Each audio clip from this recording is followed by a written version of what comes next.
Yes, that gets me pumped up every single time. What's up, everybody? What is What's up? Candido? What's up, Mark? What's happening? How's everybody doing today? I am fantastic. I've had my iced coffee, so if I seem jittery, it's just, I got energy. Awesome. Well, I'm excited to be here today. For all of you tuning in, welcome to the Relo Show, Real Estate by Loan Officers. Guys, I think we're on episode 34, and they have yet to kick us to the curb. They let us keep coming back for more. They didn't lock the doors to the studio, which is always a good thing. Not yet. Happy 4th of July week to all of you out there. Hopefully everyone's got some amazing plans going into the holiday. Maybe going to see some fireworks, spend some time with family, or get some cookouts in. And I love that. So with that, Candido, Mark, what's going on this week for you guys with the holiday? You go. Go ahead, Mark. Yeah, okay. Well, I paused. Mark.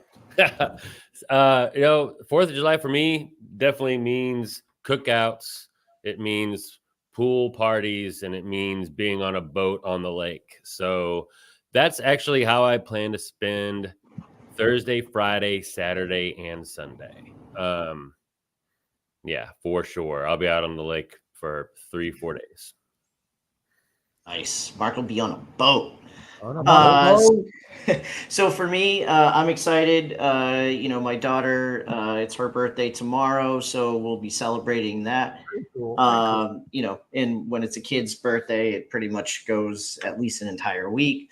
But yeah, cookouts with the family. I'll be doing some housework.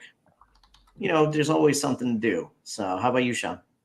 Very cool. We're gonna go to see some fireworks tomorrow. July 3rd is our annual fireworks shindig that we go to, and then on the 4th, I've got 3 little kids, right? Like 9, 7, and 5, and so Despicable Me 4 comes out tomorrow. So we are hitting up the theater on July 4th. We're gonna go check that out and just kind of relax, have a good day. Might even get some Mario 3D World in on the Nintendo Switch. I can't guarantee we're gonna have that much fun, but we're gonna try. So it's gonna be cool. Well, guys, so we got a short week this week. Most everybody's gonna be celebrating on Thursday, probably short days on Wednesday. So let's dive right into it. Like, how's this past week been since last week? Wins, losses, Candido. Let's kick it off with you, bud.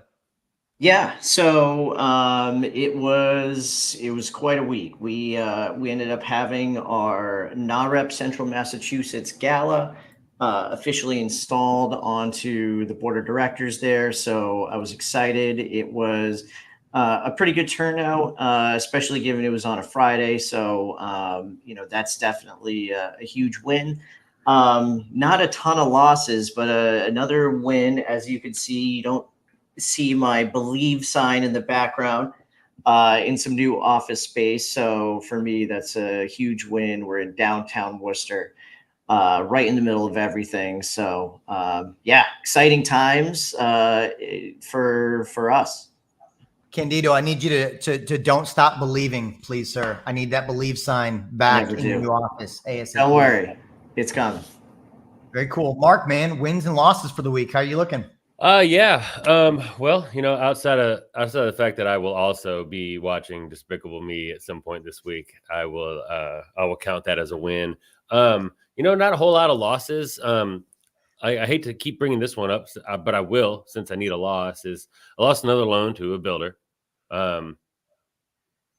Just how it is, right? You move on, and I kept you keep the relationship moving forward, try to get that refi whenever it happens. Wins, I would say that I, just like I promised last week, that I would be better at my phone calls and I would be better at engaging on social media. I took 3 applications from referrals that I got from just making phone calls, reaching out to my sphere of influence and real estate agents that I know. Actually, very nice. I made a call this morning. This is a breaking news win.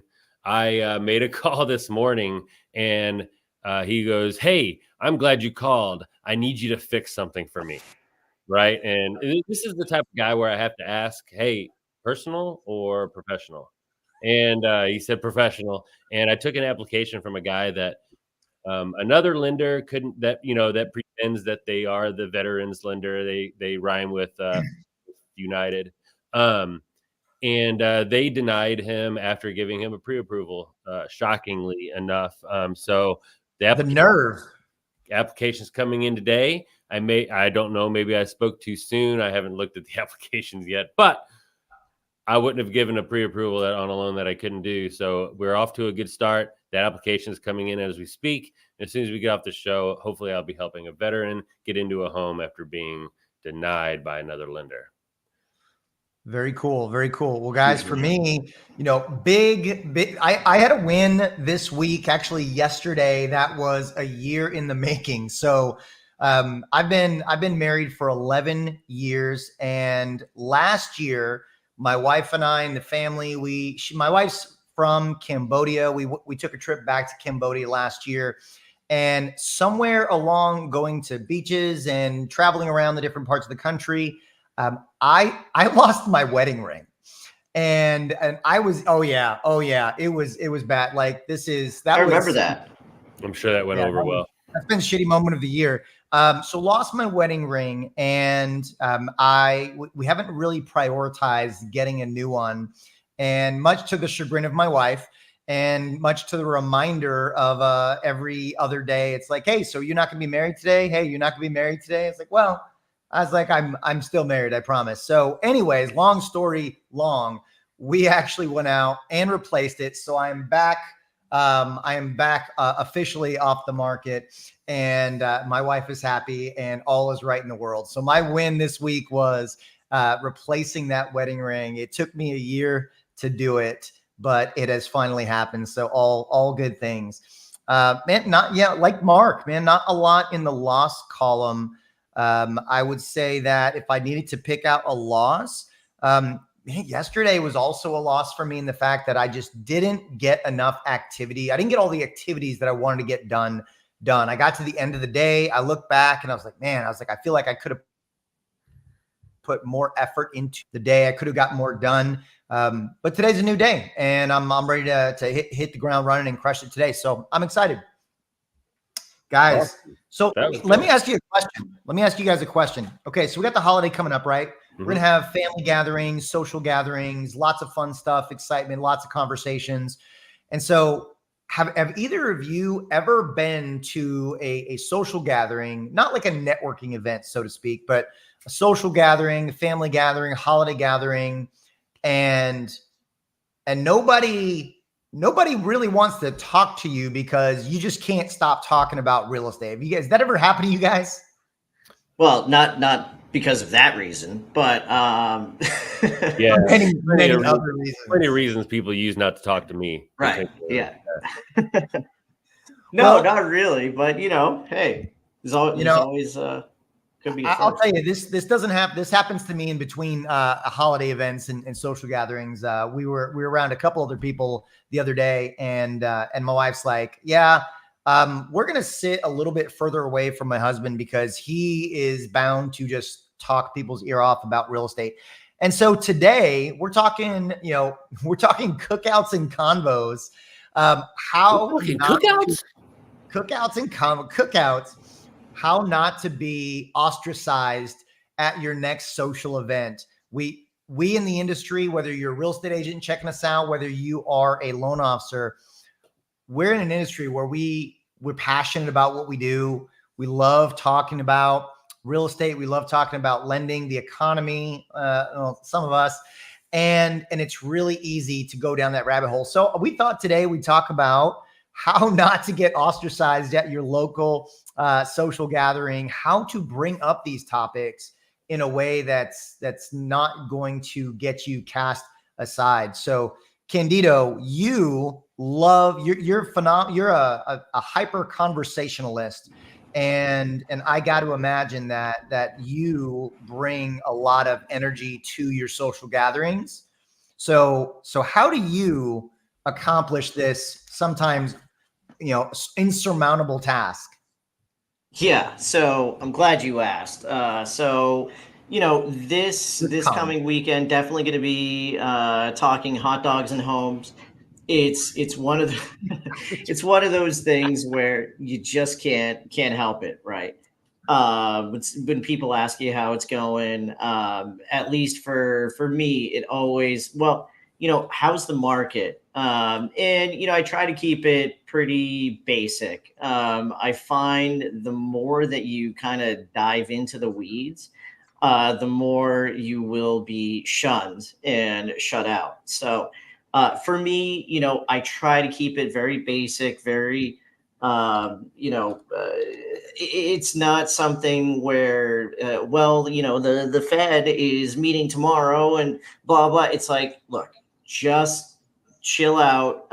If somebody asks you how's it going, keep it very top level. It's not something where I do think where the more that you dive into some of the details, that can kind of hurt you. And as soon as you really start diving in, that's where people are just going to walk away or just kick your ass out of the cookout. I agree. My rule of thumb is I like to start by really just asking questions about them. I treat it similarly to networking, right? Where I just want to find out about them. I just want to learn about them. Because if I start talking about me in this industry, I won't shut up, and that's when I run into trouble, right? So That's I where try your to wife won't sit next to you. that's when she won't be next to you. It's like, oh, did you guys come together? Because you're across the room from each other at different tables. So I really try to focus on asking questions about the other people there because it's the law of, it's kind of like I guess the law of reciprocity. You start asking about them and they're going to, typically have this urge to ask about you, and that's going to broach the subject. And then you just have to tiptoe and be very careful not to go on too long about it. One other thing that I really like to do is, everyone loves to give their opinions, right? Like everyone's got opinions, and everyone loves to give them. Everyone's really quick to share their opinions, myself included. So, if I'm going to actively bring up real estate, typically I'm going to do it in a way where I'm asking somebody's opinion. I might say something along the lines of, hey, Mark, that I'm in real estate. Hey, I always love getting feedback on what people who aren't in my industry are thinking about the market and thinking about real estate. Kind of, what's your 2 cents on your take on what's going on right now? And I'm deferring it completely to them, letting them share their opinion, and that drives the conversation as well.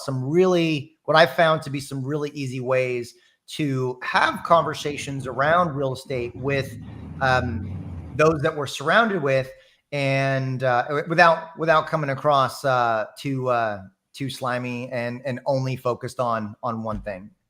Mark, what's your secret strategy? Yeah, I think we're all pretty much in agreement on how we do this. Nobody wants you to walk into a party and just start talking about home loans, right? Well, it depends on the type of party, I right? mean, Exactly. if the three of us are at a party all by ourselves, then maybe that Yeah, might work. So yeah. I honestly, if I go into a social gathering, I go into a social gathering looking to socialize.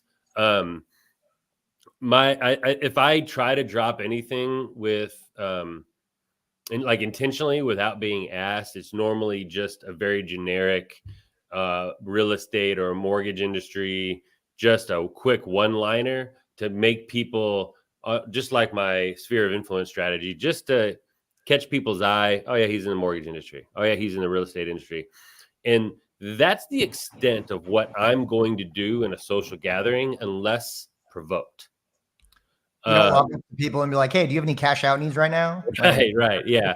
that's I not just keep it social. I'm big on networking. I'm big on people leaving with a positive experience interacting with me rather than a negative one, which is going to do a lot more for my business than talking about cash out refinances or move up buyers, right? But when asked, that's a different story. And I think a lot of what I've seen in the wild, right, is a lot of LOs and real estate industry people like to bitch and complain to people in social settings about it, and that's really the wrong way to do it, right? You don't want to be like, hey, how are things? But oh, it's slow. Rates are high. People don't want to buy. I have to spend all my time trying to convince people to buy a house, right? That's the wrong way to go about it. I usually I'll just be real generic. Hey, yeah, it's going well. Definitely helping people make life changing decisions at this point in time, right? Just boom. And if they just want to, hey, how's your work? And they really just want you to go, good. Like, just do that and move on, right? But I'll say, hey, it's been great. I've been helping a lot of people make some life changing decisions. Um, and just leave it at that. And if that person comes back and asks again, they're they're they're interested in having a conversation with you about Right. what it is that you do. They're probably more interested in you hearing their opinion on the real estate market.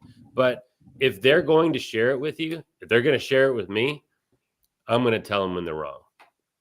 And I'm not going to be like, yeah, no, you're an idiot. We're going to do it. This is how it is. But I would say, hey, another way to look at it is this, because 9 times out of 10, somebody comes at me with an opinion that I do not share on the real estate market because they listen to MSNBC or Fox, or pick your poison on the shock jock TV stations that people that is like, oh no, like the housing market's about to Sky crash. is falling. The sky is falling. Yeah, Yeah. so Yeah. most people have that opinion, right? Or a lot of people, they want to bring it to me. Oh yeah, how are things going how are things going with the market crash? I mean, are you talking about like the 8% appreciation we had last year, or I'm not sure what you're talking about. But I do spend that time. I don't tell them they're wrong. I offer a differing opinion that shows a little bit more light and shows a little more positivity on things.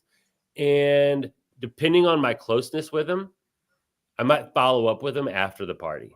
Hey, I noticed that you said this. Is that something you'd like to continue to talk about? Or I noticed that you had interest in this. FYI, here's a broader explanation of what I think. So I do a lot of hanging on to things and then reaching out afterwards. But I think for the most part, it's real generic, real positive, and you're not necessarily looking to get that person alone, but if you can get that person's friends alone because you're talking positively about the market and their friends want to buy a home, you're getting referred. And that's key. I would say, sorry, Sean, I just want to No, go jump in ahead. on that. That is absolutely just, it's huge. You have to stay positive, right?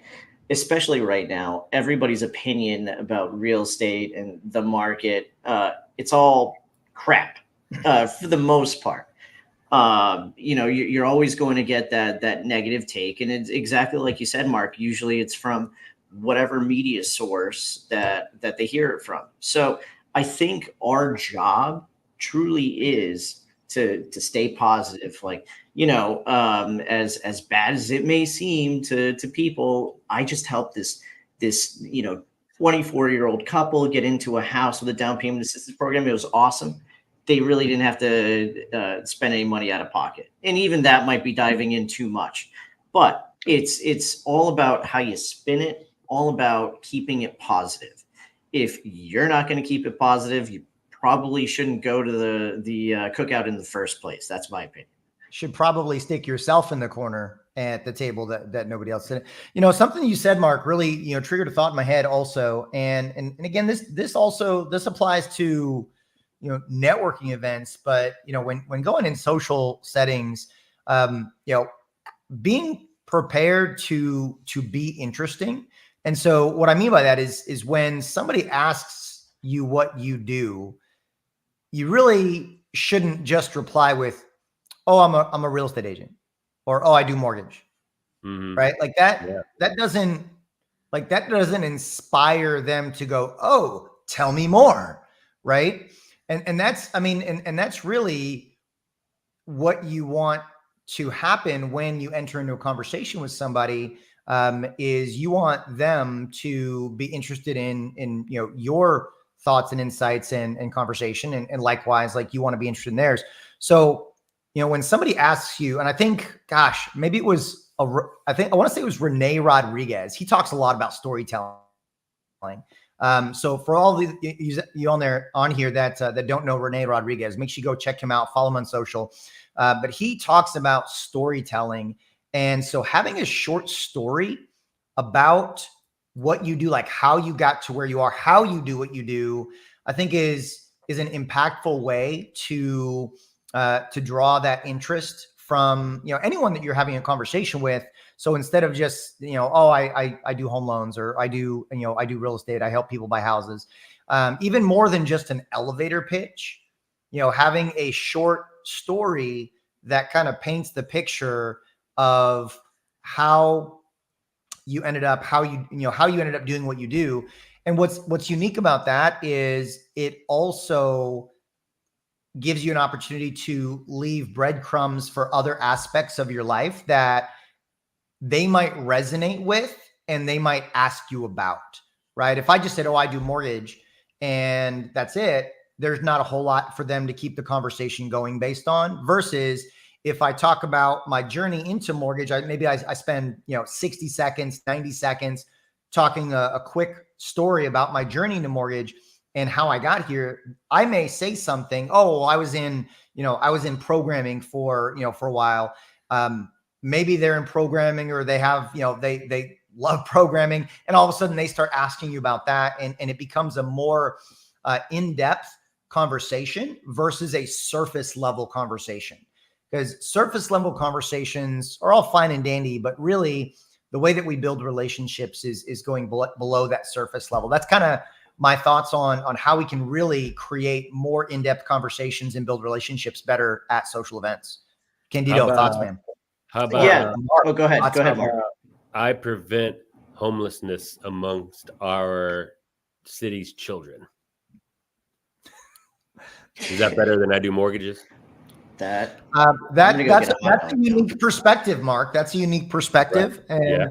And if you'd like to take that offline, we could definitely talk about the implications. We're going to workshop that. We'll workshop that. One thing I will say is, even if you keep it surface level, it wouldn't necessarily be a bad thing to throw in, where you actually do business. Because I get all the time, oh, I didn't know you were licensed in this state, or I didn't know, So if you're in multiple states, oh yeah, I help people buy homes in Connecticut, Massachusetts, Maine, all throughout New England. It's and so on and so forth. But that I found that to be a pretty impactful thing to just kind of throw in there, because how is someone supposed to know? Most people just assume that you can only work or do business in whatever state that you are currently in or are living in. So just a little tidbit for you.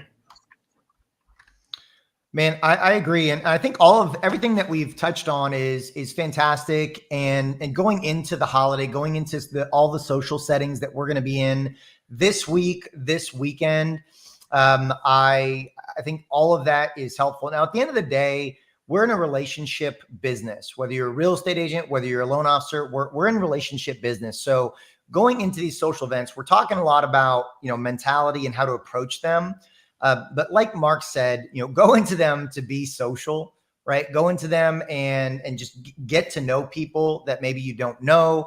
Get to know people better that surface level. These are just some. Today we really wanted to focus on a few ways to dive into conversations and build stronger relationships. Because if you come out of the social setting with an opportunity to build another 2, 3, 4, 5 relationships, without doubt, that is going to benefit you probably personally and professionally in our industry. So that's really the main theme of today, guys. I appreciate you guys as always. I'm excited to get into the holiday here in a couple of days. Any parting thoughts from either of you guys as we send everybody off into the July 4th week?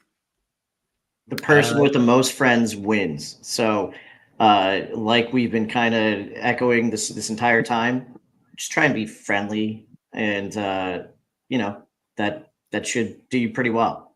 Have to be friendly. Be friendly. Yeah, maybe not you, Mark. Go into the world and be friendly, everyone. I love it.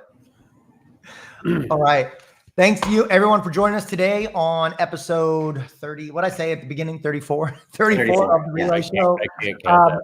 Have an incredible holiday week. Go out there and crush it. And we will catch you guys next week with another episode of The Reload Show. Candido, Mark, appreciate you guys. Take care, everyone.